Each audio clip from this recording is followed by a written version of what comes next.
Temos vindo a falar sobre esta necessidade que nós temos de encontros com Cristo.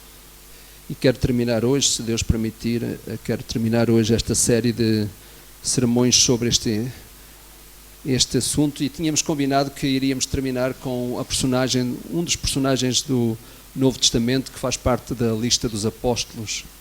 E de facto, eu sei que este apóstolo não é apreciado por todos, nem todos gostariam de ser como ele, mas a verdade é que de alguma forma nós nos parecemos com ele. Em alguma coisa nós somos iguais a ele. E sabem que os evangelhos são um registro de encontros, na verdade. O que nós temos, os 4 evangelhos, são registros de encontros. Quando lemos qualquer um dos evangelistas, nós percebemos que são biografias de pessoas que se encontraram com o Mestre, pessoas que andaram com Jesus, e também encontros que o próprio Cristo promoveu. A própria chamada dos apóstolos, como nós sabemos, são registros de intervenções de Jesus na vida dessas pessoas. E todos nós temos uma história em que Deus interviu de alguma maneira, mais ou menos conscientes. A nossa vida é marcada pela presença de um Deus. Seja ele vivido da forma correta, procurado da forma certa ou não, mas há um Deus nas nossas vidas. Quando não é o verdadeiro Deus, algum Deus existe. Na verdade, não há vazios, ninguém consegue viver vazio. Eu lembro-me quando eu era mais ou menos jovem,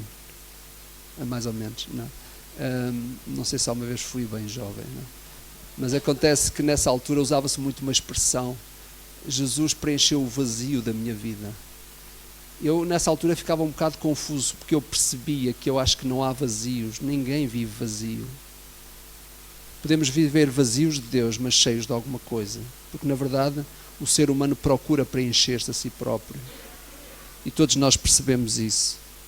Às vezes andamos vazios do verdadeiro Deus, mas procuramos preencher-nos de alguma outra coisa, de alguma outra forma.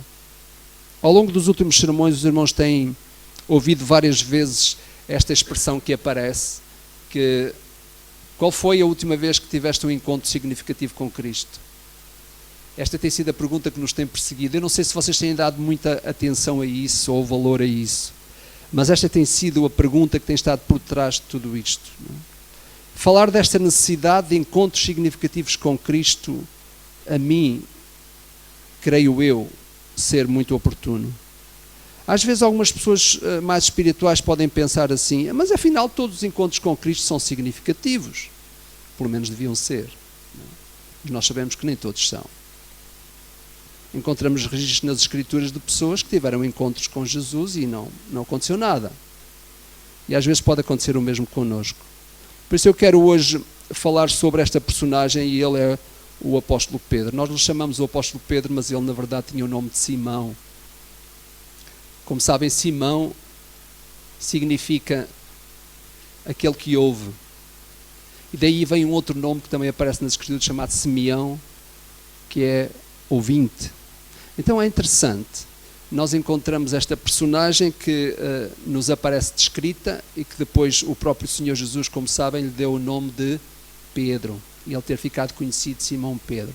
Há um jogo de palavras que na nossa língua não faz grande efeito, mas a verdade é que Simão era o nome dele e Jesus lhe atribuiu o nome de Pedro, que significava rocha, ou pequena rocha, ou pedra consistente. E é interessante pensar sobre isso, porque quando nós olhamos para as Escrituras, nós percebemos que Jesus muitas vezes fez isto, e Deus ao longo da história fez isto na vida das pessoas. Dentro da cultura judaica acontece muito isto, mudar os nomes às pessoas, não é? E é interessante porque isso tem um significado expressivo, porque mostra algum caráter, não tanto relacionado com a pessoa, mas mais alguma coisa que Deus quer que aconteça na vida dessa pessoa. E é curioso que quando Deus muda o nome, tem a ver com uma missão, algo específico que Deus quer fazer nessa pessoa. E nós sabemos que isto aconteceu hoje em dia, e curiosamente quando olhamos para o Apocalipse, nós vemos que o Apocalipse nos diz que nós vamos receber um novo nome, uma pedra branca onde está escrito o nosso novo nome. Isto para dizer o quê, meus irmãos? Na perspectiva de Deus, quando Ele muda alguma coisa, Ele muda para que algo consistente. Curiosamente, quando olhamos nas Escrituras, nós percebemos que o segundo é sempre melhor que o primeiro. Faça um estudo sobre isso. Ao longo da palavra, nós percebemos isso. O segundo é sempre melhor que o primeiro. Lembram-se de algumas coisas? Por exemplo, o segundo templo, maior glória existiria lá, um novo corpo, etc, etc, por aí. Se quiserem esta semana ocupar-se um pouco com isso, pensem sobre isso. Realmente, nós vamos olhar para este homem e perceber que há momentos de conversão na vida dele. Às vezes nós temos uma terminologia que dizemos, eu converti-me no ano tal. Sabem, eu não tive só uma conversão, eu tive várias. E eu espero que isso aconteça convosco também. Nós precisamos de várias conversões ao longo da nossa vida cristã. É mau quando nós ficamos apenas no momento da nossa história em que nós percebemos que éramos pecadores e a partir daí nós sabemos que vamos para o céu, sabemos que a vida eterna nos foi concedida pela graça do Senhor e parece que a partir daí alguma coisa mudou. Mas sabem, quando Deus inicia um processo, Ele fala continuamente. A maneira de Deus agir connosco é uma forma continuada, permanente, porque Ele é um Deus assistente, um Deus permanente, um Deus que está presente. Não é o Deus que faz as coisas e se ausenta. É de tal forma interessante que o próprio Senhor Jesus nos disse que enviaria o Espírito Santo para estar connosco. Estar connosco. De forma diferente acontecia no Velho Testamento. Quando o Espírito Santo queria utilizar alguém para uma obra específica, vinha sobre ele, depois da obra realizada ele ausentava-se. Mas no Novo Testamento há uma nova verdade. Depois da obra de Cristo, o Espírito Santo vem para ficar, Ele habita-nos, nós somos templo do Espírito Santo. Portanto, esta realidade, um Deus presente, significa que quem está presente faz. Por isso há uma obra continuada na nossa vida como resultado da presença deste Deus. Às vezes nós não estamos conscientes em relação a isso. Mas a verdade é que Deus habita-nos. Porque não somos nós que decidimos ser habitados, mas é Deus que, pela sua muita graça e misericórdia, nos habita. E Ele quer que nós sejamos intensos nisso. Então, conversão, meus irmãos, é uma palavra que aparece nas Escrituras e, na verdade, há duas coisas associadas, conversão e regeneração. Na verdade, a palavra conversão significa, no seu sentido pleno, significa virar, retornar. Todos nós precisamos de virar e retornar ao longo da nossa história. A conversão acontece e deve acontecer na nossa vida várias vezes. E a conversão sempre faz com que essa volta se dê em direção a Deus. A isso chamamos reconciliação, chamamos regeneração, e que é feita através do arrependimento e da fé que nós depositamos na pessoa que nos pode governar. Então, nós nos convertemos, sim, pela graça do Senhor nós admitimos que éramos pecadores, iniciámos a vida cristã, mas a conversão precisa de acontecer nas nossas vidas sistematicamente, porque ela significa uma volta a Deus, um retorno ao Senhor. E é tão fácil. Por alguma razão Jesus disse que nós éramos ovelhas, e como já falámos várias vezes, as ovelhas têm características próprias de pessoas que se perdem, de animais que se perdem. Jesus não disse, vocês são os meus cavalos, vocês são as minhas ovelhas. Isto é, as ovelhas criam um fator de dependência total no seu próprio pastor. Tudo isto está ligado. Nós precisamos de um Deus permanente, consistente, presente, um Deus que na verdade nos faz retornar a Ele de uma forma sistemática. Porquê? Porque a tendência que nós temos é nos afastarmos. Deus prepara tudo para que isso não aconteça, mas a verdade é que acontece. E eu preciso de reconversões na minha própria vida. Por isso, meus irmãos, este primeiro encontro que Jesus teve com este homem, na verdade, foi tão importante que fez com que ele percebesse que todos os convertidos são regenerados e todos os regenerados são convertidos. Isto é, o trabalho de Deus atua de tal maneira que quando eu me encontro com Cristo, eu encontro-me para ser diferente, para ser melhor, para ser trabalhado, mudado, transformado por esse Deus grande, que fez a obra da salvação e opera também a obra da santificação.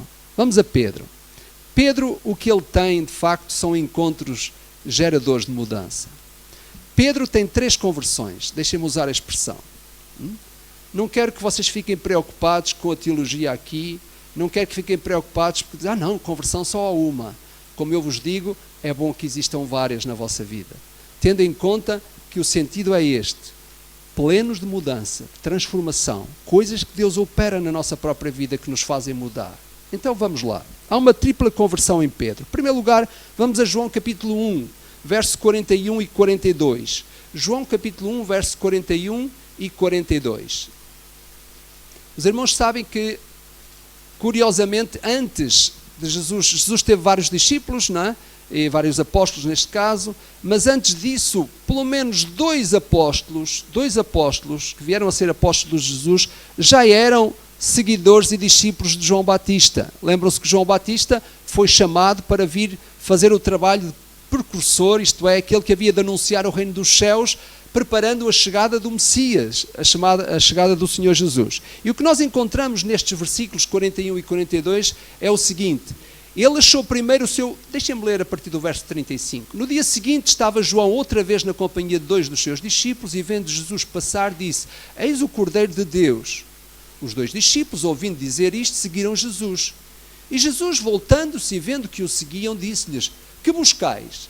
Disseram-lhe, Rabi, que quer dizer mestre, onde assistes? Isto é, onde moras? Respondeu-lhes, vinde e vede.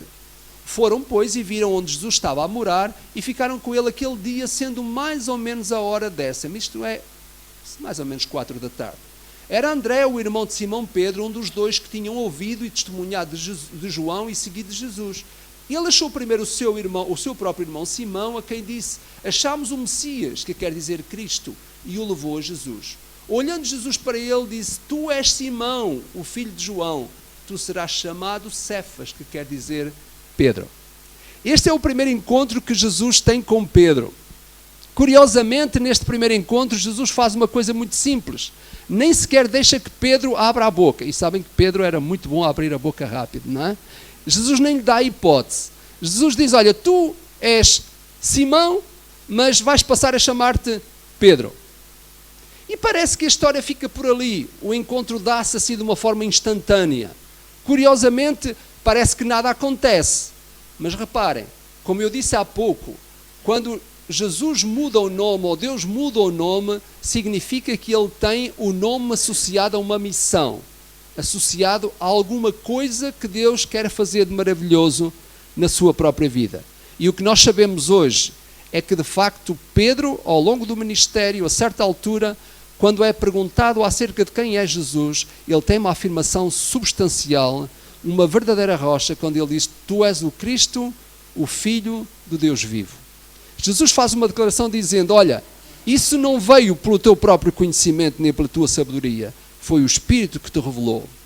E, meus irmãos, entendemos nós que a razão por que Cristo muda o nome a Pedro, para este sentido de Cefas, que no grego quer dizer isso, a palavra Simão estaria, obviamente, no aramaico, e então nós encontramos esta mudança. Jesus quer operar neste homem uma mudança que começa através do significado do seu próprio nome.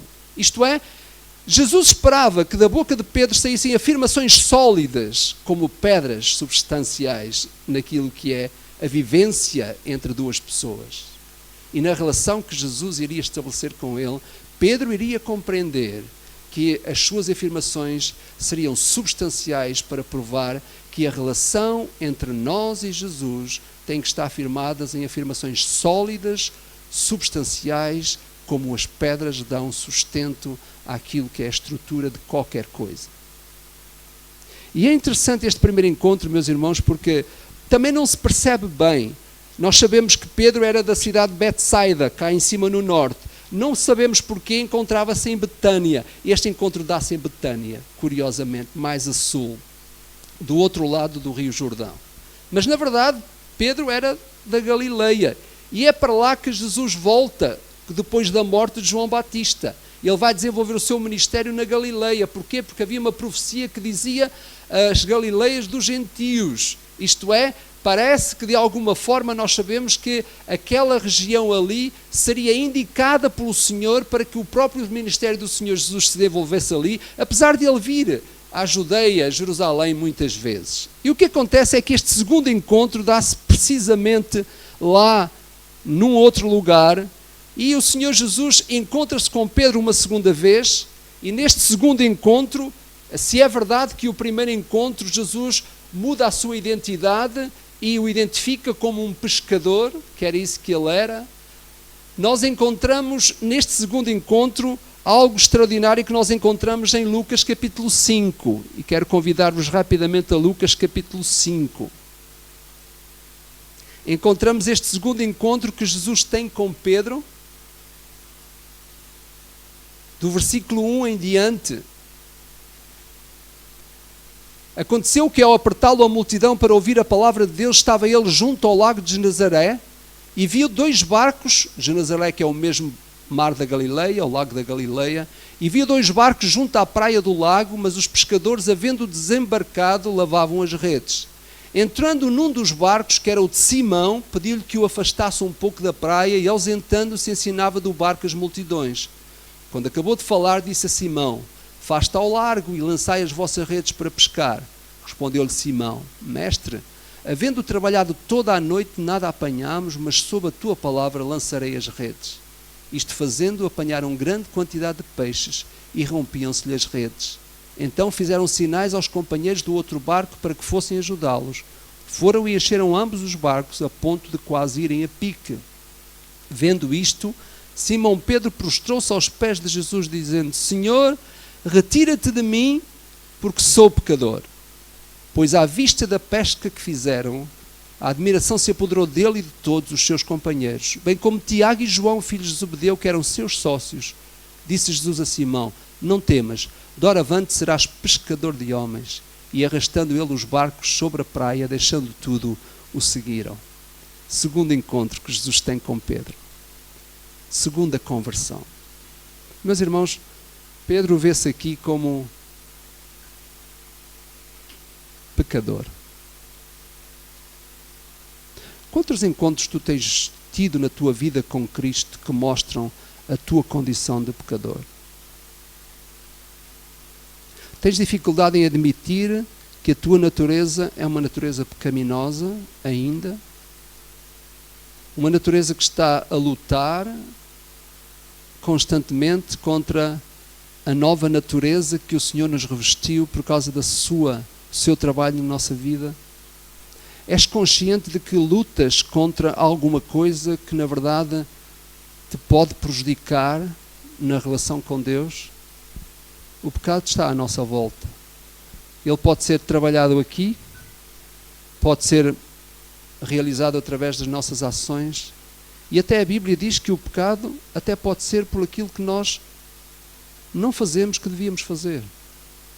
Então, é interessante olharmos para este episódio aqui.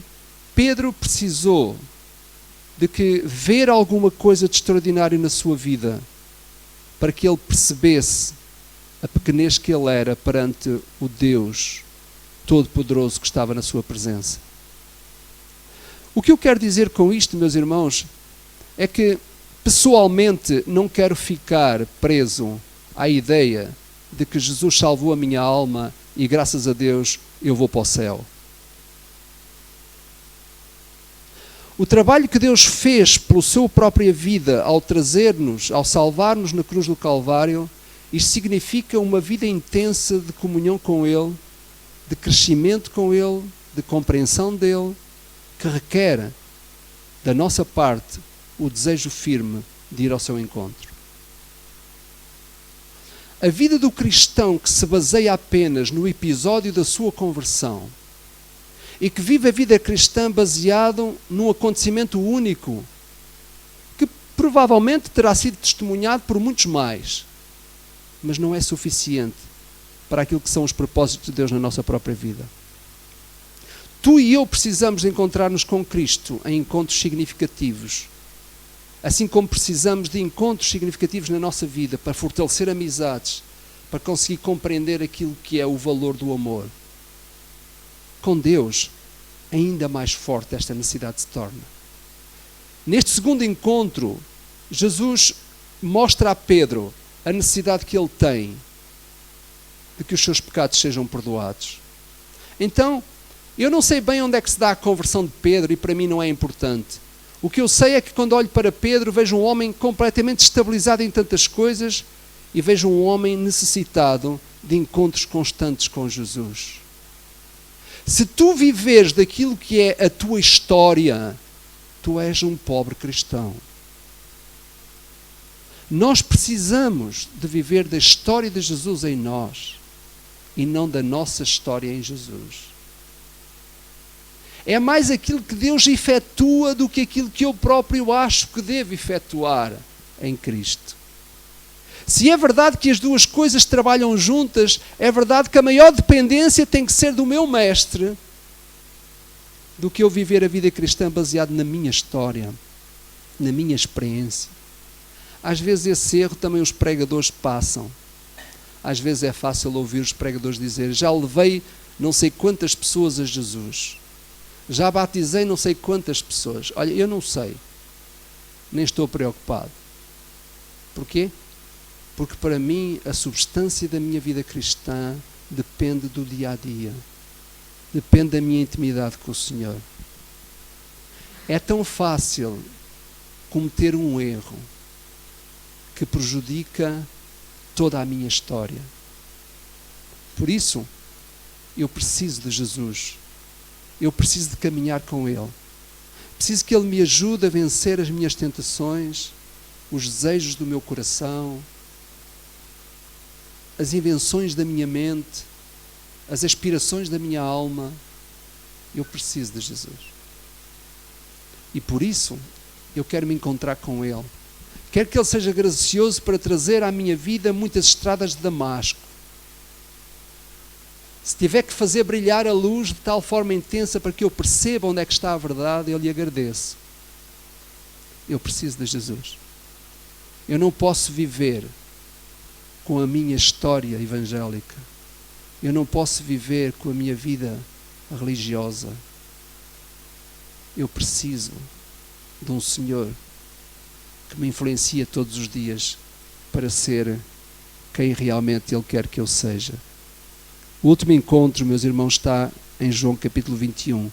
Corram para lá, por favor. Eu não posso gastar muito tempo aqui, mas esta é uma das passagens que mais me impressiona. Teria tanto para dizer-vos sobre isto.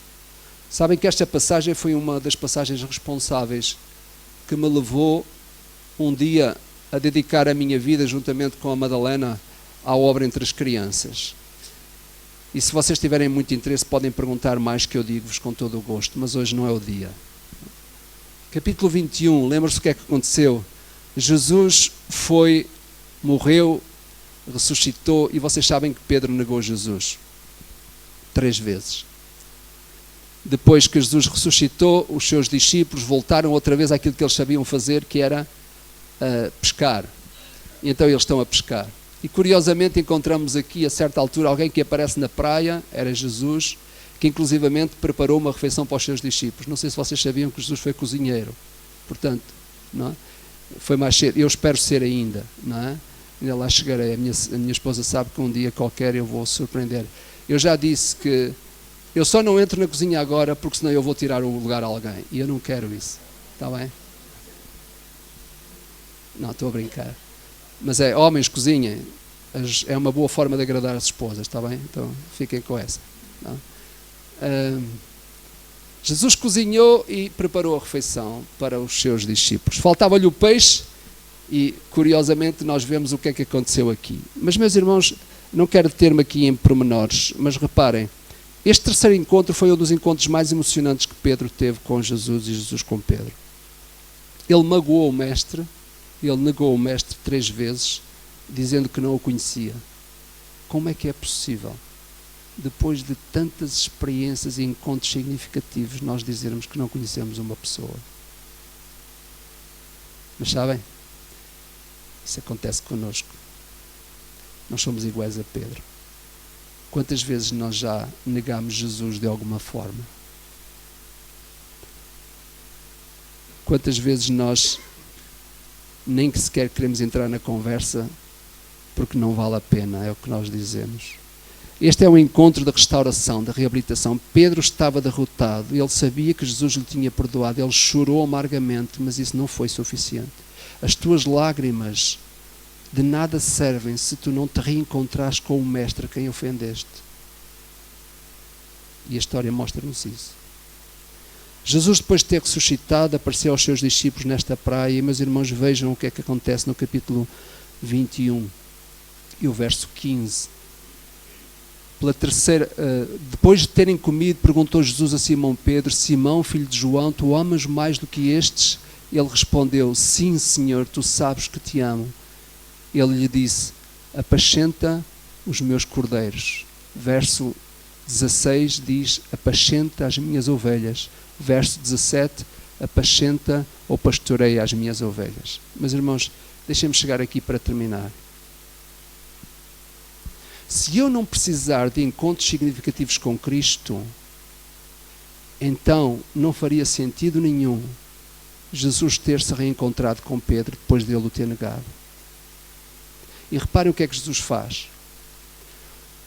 Jesus amplia a missão que já lhe tinha entregue, mesmo depois dele o ter negado. Ele tinha dito a Pedro: Pedro, tu vais ser pescador de homens. E agora ele, depois de pescador, sabem o que é que ele passa? Passa a pastor. Que coisa interessante. Eu quero terminar aqui.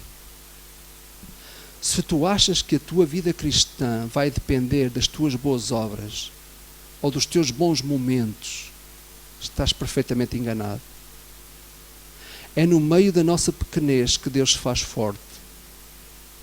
E nós encontramos aqui, neste terceiro encontro, uma grande mudança na vida de Pedro. Quando Jesus, talvez ele esperasse, eu imagino que aqueles dias foram difíceis. Talvez Pedro tenha pensado muitas vezes: oh Senhor, será que agora eu vou continuar a receber a atenção da parte do Senhor Jesus? Será que Ele não deixou de me entregar a missão que Ele já me tinha entregue? Ele deve ter vivido mal aqueles dias depois de ter negado Jesus. Jesus lhe aparece na praia para lhe renovar a visão, num encontro que marcou a sua história. E ele disse: Pedro, tu já não és só o pescador de homens, tu vais ser o pastor, juntamente com outros, daqueles que governam o rebanho. E meus irmãos, ele está a dizer uma coisa aqui que é surpreendente e que deve mexer na vida dos pastores também: apacenta os meus cordeiros. Ele estava a incluir toda a gente naquilo que era a tarefa do apóstolo Pedro. E por isso nós, quando lemos Atos dos Apóstolos, vamos perceber que há crianças metidas lá no meio. Atos capítulo 12 é uma menina que abre a porta a Pedro quando ele foi solto da prisão de uma forma milagrosa. Meus irmãos, há uma perspectiva que se aumenta, que se amplia, uma missão que é renovada quando nós desejamos encontrar-nos com Cristo de uma forma permanente e sistemática. Olha, quando falarem comigo, evitem dizer no dia em que me converti. Digam assim: no dia em que Deus efetuou a primeira mudança na minha vida. Porquê? Porque na verdade a vida cristã não é outra coisa que encontros geradores de mudança. Sempre que Jesus se encontra connosco, Ele quer produzir mudança em nós.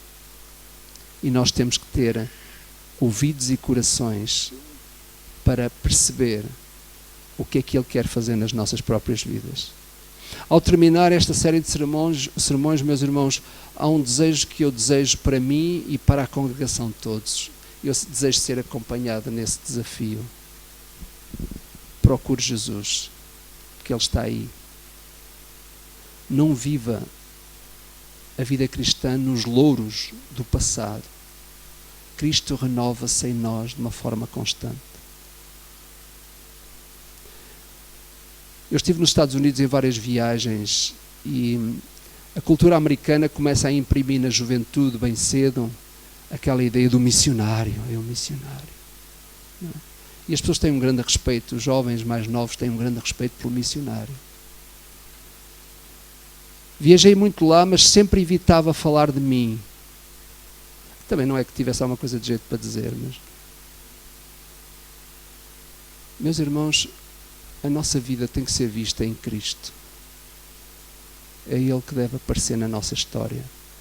É Ele que deve marcar os nossos dias. Não adianta. Quando nós falamos de nós mesmos, só serve para as outras pessoas. Não serve para Deus. Porque quando falamos de nós, temos que falar do trabalho de Deus nas nossas vidas. Busca encontros com Jesus. Se quiseres partilhá-los com outros, faz isso. Começa por, talvez hoje mesmo, à tarde, onde quer que seja, fala daquilo que Deus tem feito na tua vida. Alguma coisa significativa que marcou a tua história, partilha com outros. Vive esse momento, mas não vivas dele. Procura outros encontros com Jesus. Vamos terminar, meus irmãos, com este cântico que vai aparecer na tela, que pergunta: já falaste alguma vez com Deus? Claro que todos nós já falámos com Deus, mas o hino vai mais longe, vai mais fundo, não é? Quando procura, através deste cântico, mostrar-nos a necessidade que nós temos de falar com Ele de uma forma profunda, de buscar esse encontro com Ele. Terei muito gosto, se algum de vocês quiser partilhar comigo algum encontro significativo que Jesus tem feito na vossa vida, para eu me edificar pessoalmente também. Tive a oportunidade de partilhar convosco algumas coisas, partilhem uns com os outros também estas coisas que Deus tem feito. Vamos ficar de pé e vamos terminar o nosso culto.